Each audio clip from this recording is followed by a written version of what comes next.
నమస్తే ఉల్లా ఎరికే కదా నేను మీ 690 పాపన్నని మరి ఇలా కొత్త కొత్త ముచ్చట పట్టుకొని మీ ముంగడికి వచ్చిన మరి ఏందో చూద్దాం పారి.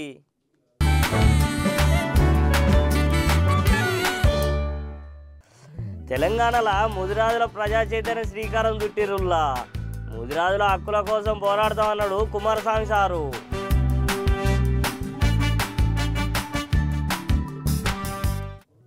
బండ్లగూడ ఆర్టీఓ కార్యాలయం వద్ద రోడ్డు భద్రత మహోత్సవాలు చేసిర్రు. ట్రాఫిక్ అంశాల పట్ల యువతకు చైతన్యం రావాలని కమిషనర్ రమేష్ సార్ చెప్పుకుంటూ వచ్చిండుల్లా. ఆంధ్రలో మొత్తం పెట్టిరాట స్వచ్ఛాంధ్ర స్వచ్ఛత వీసు. ఇక గ్రామం మొత్తం సొంతింటిలా చూసుకోవాలన్నాడు మంత్రి ప్రభాకర్ రెడ్డి.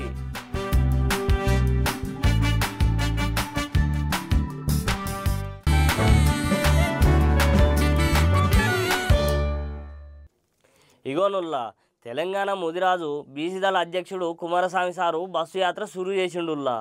ఇక అందరికీ చైతన్యాన్ని కల్పిస్తామని ముందుకు సాగుతున్నారుల్లా. మరి గదేందో సారు మాటలనే ఇందాం పారి. తెలంగాణలో ముదిరాజులు ప్రజా చైతన్య యాత్రకు శ్రీకారం చుట్టిరుల్లా. జాతీయ బీసీదళ అధ్యక్షుడు కుమారస్వామి బస్సు యాత్రను ప్రారంభించారట. రాష్ట్రంలో ముదిరాజులు ఆర్థికంగా ఇబ్బంది పడుతున్నారని, అధిక శాతం పేదలు ముదిరాజుల్లోనూ ఎక్కువగా ఉన్నారంటల్లా. రాజ్యాంగబద్ధంగా ముదిరాజులకు రావాల్సిన హక్కుల కోసం ఎంతవరకైనా పోరాడతామని ఆయన చెప్పుకొచ్చినారుల్లా.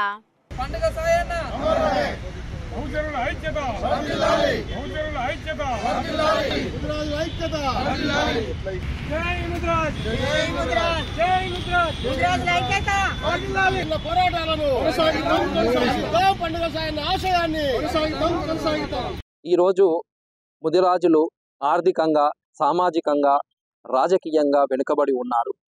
ఈరోజు వారిలో చైతన్యమే ప్రధాన లక్ష్యంగా ఈరోజు శివ ముదిరాజు ఆధ్వర్యంలో ప్రజా చైతన్య యాత్ర ఈరోజు బస్సు యాత్ర అమరవీరుల స్తూపం నుంచి మొదలుగా అవుతుంది. మొదటి విడతలో 5 జిల్లాల పర్యటన జరుగుతూ ఉంది. ఈ సందర్భంగా ఒకసారి ఈ బస్సు యాత్ర ముదిరాజుల హక్కుల కోసం, ఈ బస్సు యాత్ర ముదిరాజుల రిజర్వేషన్ల కోసం, ఈ బస్సు యాత్ర ముదిరాజుల అభ్యున్నతి కోసం, ఈ బస్సు యాత్ర ముదిరాజుల ఐకమత్యం కోసం, ఈ బస్సు యాత్ర స్థానిక సంస్థల్లో జనాభా దామాష ప్రకారము ముదిరాజుల్లో కూడా సీట్లు కేటాయించాలనే హక్కుల కోసం ఈ యొక్క బస్సు యాత్ర. ఈ బస్సు యాత్ర విజయవంతం చేయాలని 60 లక్షల ముదిరాజు సోదరులకు మరియు బీసీ సోదరులకు మరియు యావత్ తెలంగాణ ప్రజానీకానికి కోరుకుంటున్నాను, దీన్ని విజయవంతం చేయాలని.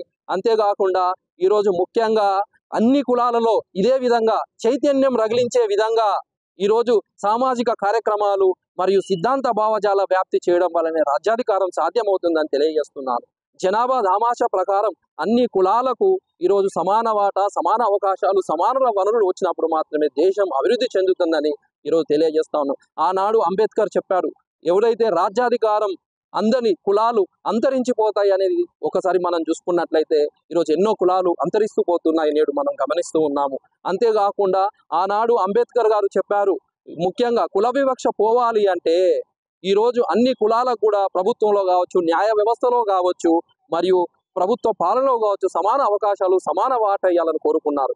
అదే విధంగా చేయాలని ప్రభుత్వాలకు విజ్ఞప్తి చేస్తున్నాను. ముఖ్యంగా ఈరోజు కేంద్ర ప్రభుత్వము బీసీల పట్ల నిర్లక్ష్యంగా వ్యవహరిస్తుందని, మరియు బీసీల పట్ల కక్షపూరితంగా చేస్తూ ఉంది అని, మరియు బీసీల పట్ల సానుకూలంగా లేకపోవడం వల్లనే జనాభా గణనలో కులగణన చేయకపోవడం చాలా బాధాకరమైన విషయమని, ఈరోజు దేశ స్థాయిలో బీసీలందరూ ఐక్యంగా తిరగబడే రోజు కేంద్రం పైన ఉన్నదని తెలియజేస్తా ఉన్నాను. జనాభా గణనలో కులగణన కావాలని దశాబ్దాలుగా పోరాటం చేస్తున్నప్పటికీ ఈరోజు కేంద్ర ప్రభుత్వము కనీసం చీమ కుట్టినట్టు లేకపోవడం చాలా బాధాకరమని. ఎప్పుడైతే జనాభా గణనలో కులగణన చేస్తారో అప్పుడే సామాజిక, ఆర్థిక స్థితిగతులు, అన్ని స్థితిగతులు తెలుస్తాయి. ఆ కులాలను ఎలా అభివృద్ధి చేయాలి, ఎలాంటి ప్రణాళికలు అవసరమో అర్థమవుతుంది. లేకుంటే ఎలా అర్థమవుతుందని ఆలోచిస్తున్నాను. ఈరోజు మోడీ గారికి ఒకటే హెచ్చరిస్తున్నాను, జనాభా గణనలో కులగణన చేయండి, లేదు అంటే పీఠం దిగండి అని హెచ్చరిస్తున్నాను. ఈరోజు ఈ బస్సు యాత్ర సందర్భంగా ఈరోజు రాష్ట్ర ప్రభుత్వానికి నా యొక్క చిన్న విజ్ఞప్తి తెలియజేస్తున్నాను. ముదిరాజులు అత్యధిక జనాభా ఉన్న ముదిరాజులు ఈరోజు ఆర్థిక సామాజిక రాజకీయంగా వెనుకబడి ఉన్నారు. పేదరికం తాండవిస్తుంది. కాబట్టి ఈరోజు ముదిరాజు కార్పొరేషన్కి ఒక 2,000 కోట్లు కేటాయించాలని నా యొక్క విజ్ఞప్తి తెలియజేస్తున్నాను. అంతేకాకుండా రాజ్యాంగబద్ధమైన హక్కులు ముదిరాజులకు రావడంలో ఈ స్థానిక సంస్థల ఎన్నికలలో వాళ్ళ జనాభా దామాష ప్రకారం వాళ్లకు సీట్లు కేటాయించాలని కోరుతా ఉన్నాను. ముఖ్యంగా ఈరోజు తెలంగాణ రాష్ట్ర ప్రభుత్వం వచ్చిన తర్వాత అందరికీ ప్రభుత్వం అధికారికంగా ఈరోజు జయంతి మరియు వర్ధంతి వేడుకలు చేస్తుంది. అదే కోవలో పండుగ సాయన్న యొక్క జయంతి మరియు వర్ధంతి కార్యక్రమాన్ని కూడా చేయాలని నేను సీఎం గారికి నా యొక్క ప్రత్యేక విజ్ఞప్తి తెలియజేస్తున్నాను. మరియు ముఖ్యంగా ఈరోజు పండుగ సాయన్నది మన ట్యాంక్ బండ మీద విగ్రహం కూడా పెట్టాలని కోరుతా ఉన్నాను. నాకు ఈ అవకాశం ఇచ్చినందుకు థ్యాంక్ యూ అండి.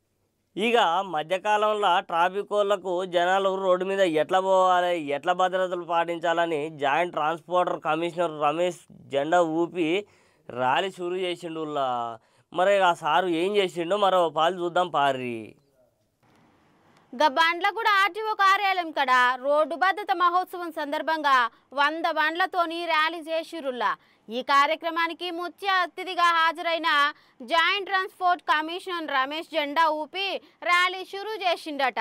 ట్రాఫిక్ పట్ల ప్రతి ఒక్కరికి అవగాహన కలిగి ఉండాలని, ట్రాఫిక్ అంశాల పట్ల యువతలో చైతన్యం రావాలన్నారులా మన రమేష్ సారు.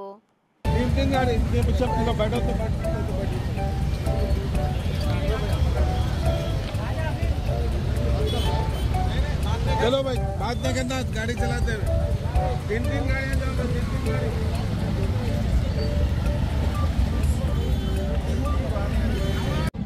వెనక కూర్చొని పెట్టుకోవాలి. నేను మన శ్రీలంకలో చూశాను, పిల్లలు కూర్చోబెట్టుకుంటే పిల్లలు కూడా పెట్టుకుంటారు హెల్మెట్, చిన్నపిల్లలు కూడా. అంటే సేఫ్టీ మనకే కాదు, నడిపేవారు కాదు, వెనకాల కూర్చున్న వాళ్ళకి కూడా. మరియు పిల్లలు కూర్చుంటే పిల్లలు హెల్మెట్ పెట్టుకున్నారు.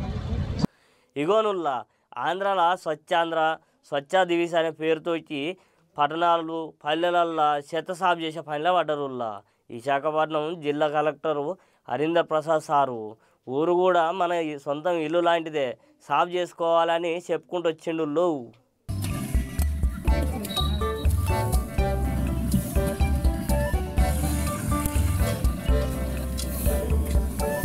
2047 వచ్చేసరికి మన రాష్ట్రం అభివృద్ధి చెందిన రాష్ట్రంగా స్వర్ణాంధ్రంగా మారాలనే ఆలోచన చేసి ముందు చూపుతోని మన ముఖ్యమంత్రి చేసేటి స్వర్ణాంధ్ర స్వచ్ఛాంధ్ర కార్యక్రమంలో ప్రతి ఒక్కరూ చేయి కలిపి అందరూ కలిసి విజయవంతం చేయాలని విశాఖ జిల్లా కలెక్టర్ హరేంద్ర ప్రసాద్ సారు చెప్పుకొచ్చిండుల్లా.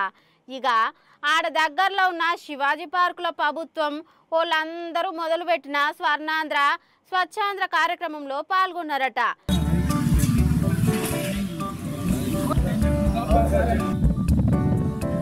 పట్టణాలు నగరాలు అభివృద్ధికి స్వచ్ఛత అనేది ప్రాథమిక అంశమని అన్నరోస్తోల్లా. ప్రతి పౌరుడు తమ గ్రామాన్ని నగరాన్ని సొంత ఇంటిగా అనుకోవాలని చెప్పిండట కలెక్టర్ సారు. నేను నా పరిసరాల శుభ్రత కొరకు కొంత సమయం కేటాయిస్తానని కృషిగా స్వచ్ఛత కార్యక్రమాల కొరకు చేసి పరిశుభ్ర ఆంధ్రప్రదేశ్ సాధించే సంకల్పానికి కట్టుబడి ఉంటానని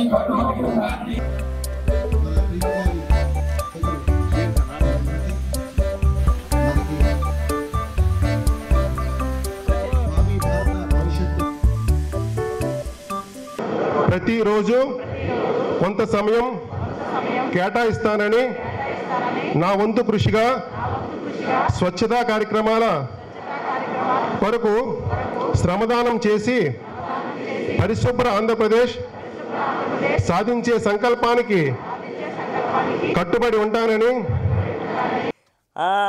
తిరుపతి వెంకన్న స్వామి దర్శనం చేసుకున్న దువ్వాడ శ్రీనివాస్ సారు, మాధురి మేడం, వాళ్ళతో పాటు ఎంపీలు ఎమ్మెల్సీలు కూడా దర్శనం చేసుకున్నారు అటుల్లా. ఇక మొక్కులు అన్నీ తీర్చుకొని బయటకు వచ్చిర్రుల్లా. బయటకు వచ్చినాక ఏం జరిగిందో మరి మీరే చూడుర్రి.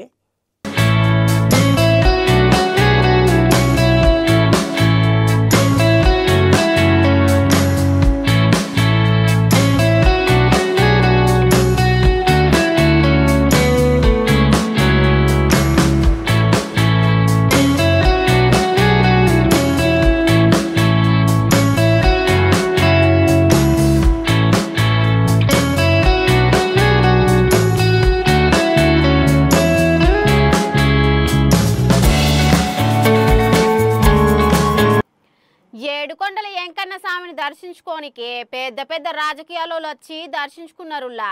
BJP Anakapalli MP sir, CM Ramesh sir, YCP MLC Duvvada Srinivasulu sir, Divvela Madhuri madam ఇక వాళ్ళ కుటుంబ సభ్యులతో కలిసి స్వామివారికి మొక్కులు చెల్లించుకున్నారుట.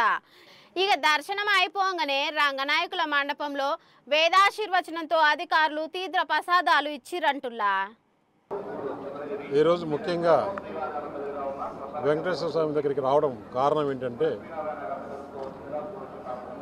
నేను ఎలక్షన్లో నన్ను ఇంటర్వ్యూ చేసినప్పుడు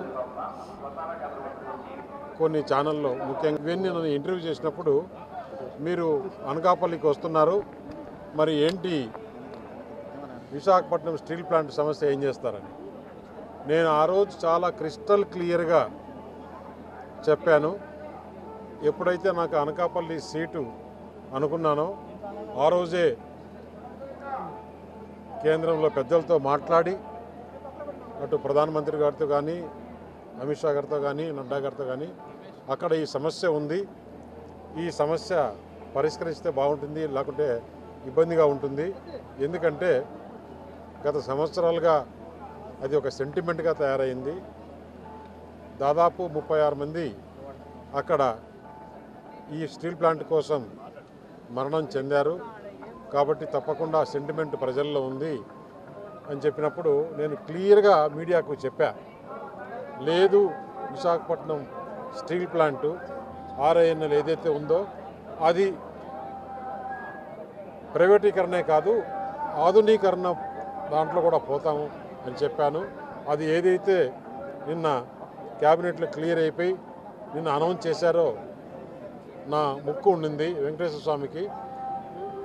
ఏదైతే విశాఖపట్నం స్టీల్ ప్లాంటు ఆధునీకరించబడుతుందో ప్రైవేటీకరణ ఆపి ఆ ముక్కు తీర్చుకోవడానికి ఈరోజు ఆ వెంకటేశ్వర స్వామిని దర్శించుకొని ఆయన ఆశీర్వాదం తీసుకొని ఆయన ఆశీర్వాదంతో ఆ ప్లాంటు మళ్ళీ లాభాల బాటలు పడి మంచి ఉపాధి అవకాశం కల్పించే విధంగా భారతదేశంలో నెంబర్ 1 ప్లాంట్గా వచ్చే విధంగా జరగాలి. అలాగే ఆ ప్లాంట్లో కూడా ఎలాంటి అవకతవకలు జరగకుండా మంచిగా జరిగి లాభాలు రావాలని ఉద్దేశంతో ఆ ప్లాంట్ గనులు కూడా రావాలని ఆ దేవుణ్ణి మరొకసారి వేడుకోవడం జరిగింది.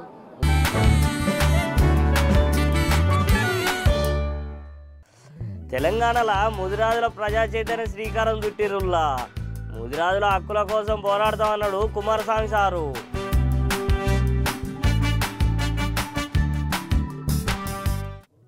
బండగూడ ఆర్టీఓ కార్యాలయం వద్ద రోడ్డు భద్రత మహోత్సవాలు చేసిరుళ్ళు.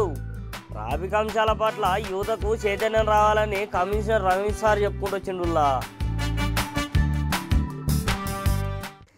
ఆంధ్రలో మొత్తం పెట్టిరాట స్వచ్ఛాంధ్ర స్వచ్ఛ దివీసు. ఇక గ్రామం మొత్తం సొంత ఇంటిలా చూసుకోవాలన్నాడు మంత్రి ప్రభాకర్ రెడ్డి.